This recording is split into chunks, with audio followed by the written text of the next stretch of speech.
একটু বেশিক্ষণ রান্না করলে একদম রাবারের মতো শক্ত হয়ে যেতে চায়, সেক্ষেত্রে লেবুর রস দিয়ে নিলে এটা সফট থাকবে। দেখেন আমার আসলে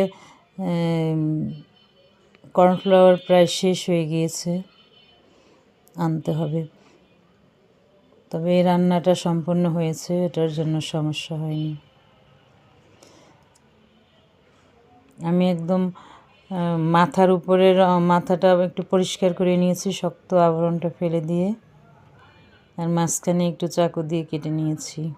এরপরে অল্প অল্প আঁচে সময় নিয়ে হালকা আঁচে মুচমুচে করে ভেজে নিব।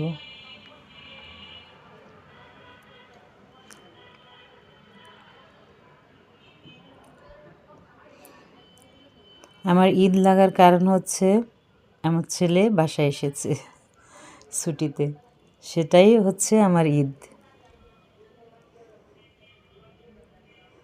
আর সে যেহেতু ঈদে আর ছুটি পাবে না, ঈদে সে বাসায় আসতে পারবে না, সেজন্য আমার ঈদ এই জানুয়ারিতেই শুরু হলো। যদিও এপ্রিল মাসে ঈদ হবে, এপ্রিলের মাঝামাঝি, কিন্তু সে তখন আসতে পারবে না।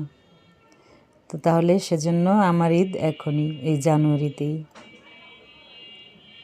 তো সে খেয়ে বলল যে ফ্রাইটা অনেক মজা হয়েছে। এখানে চিংড়ি মাছটা একটু মনে হচ্ছে যে পুড়ে গেছে, আসলে এটা কিন্তু